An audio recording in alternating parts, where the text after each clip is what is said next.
ఈ సదరు మోపిదేవి వెంకటరమణ, బేదమస్తానరావు వీళ్ళైతే ఎవరైతే ఉన్నారో వీళ్ళలో ఫస్ట్ మోపిదేవి వెంకటరమణ గురించి చూసుకుంటే ఈయన ఆ, చాలా అంటే అసంతృప్తి గల నేతగా చెప్పుకోవచ్చు. ఈయనకి చాలా చోట్ల టికెట్ ఇస్తారని, చీరాలు కానీ ఇంకో చోటు కానీ చాలా ప్రాంతాల్లో టికెట్ ఇస్తారని ఆయన ఆశించారు. సో ఇవ్వలేదు.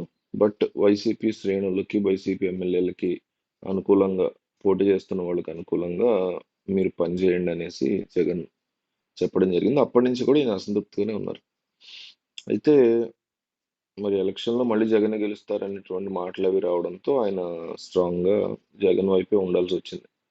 బట్ స్టిల్ తర్వాత రకరకాల కారణాల వల్ల జగన్ ఓడిపోవడంతో ఇప్పుడు ఆయన పార్టీ మారిపోతున్నారు. సేమ్ బీదా మస్తానరావు కూడా అంతే. కానీ మోపిదేవి వెంకటరమణ చాలా క్లోజ్ వ్యక్తి. అత్యంత సన్నిహితమైనటువంటి వ్యక్తి జగన్మోహన్ రెడ్డికి. గతంలో పార్టీ పెట్టినప్పుడు, జగన్ పార్టీ పెట్టినప్పుడు గానీ అప్పటి నుంచి కూడా చాలా క్లోజ్ వ్యక్తి. సో అట్లాంటి వ్యక్తి ఈరోజు రాజ్యసభ సభ్యత్వానికి, వైసీపీ పార్టీ సభ్యత్వానికి రాజీనామా చేసి తెలుగుదేశం పార్టీలోకి వెళ్తున్నారు. మళ్ళీ దానికి సంబంధించి ఎలక్షన్ వచ్చే పరిస్థితి ఉంది. అప్పుడు మళ్ళీ టీడీపీ తరఫున ఆయన పోటీ చేస్తారు.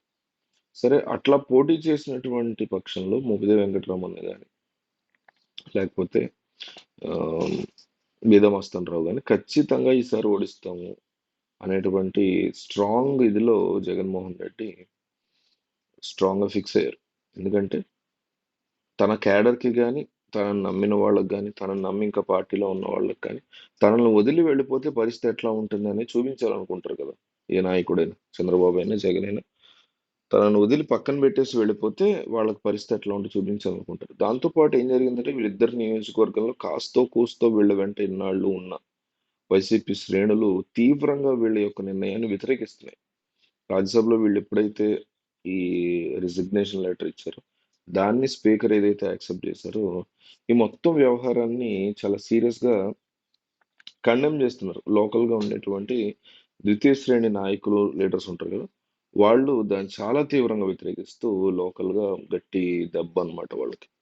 అంటే ఇక ఫ్యూచర్‌లో మీరు మళ్ళీ వైసీపీకొచ్చినా, లేకపోతే మీరు టీడీపీ వైపున్నా మీరు రాజకీయంగా మీ యొక్క నిలకడని మీరు కోల్పోయారు. ఇన్నాళ్ళు మీకు మంచి మంచి అవకాశాలు ఇచ్చినటువంటి జగన్మోహన్ రెడ్డిని మీరు చాలా తీవ్రంగా దెబ్బతినాల్సొచ్చింది. జగన్ మీద ఒక రకమైనటువంటి కోవర్ట్ ఆపరేషన్ చేసి మీరు బయటకొచ్చినట్లయింది. మీ యొక్క నిజానిజాలన్నీ మాకు అర్థమయ్యాయి, తెలిసిపోయాయి అంటూ వాళ్ళు చాలా లోకల్ కేడర్ సీరియస్ అవుతున్నారు. బీదా మస్తానరావు మీద గాని, మోపిదేవి వెంకటరమణ మీద గాని. సో, మోపిదేవి వెంకటరమణ, బీదా మస్తానరావు చేసింది కరెక్టా లేదా రాంగా? మీరు కింద క్లియర్‌గా మీ అభిప్రాయాన్ని రాయండి.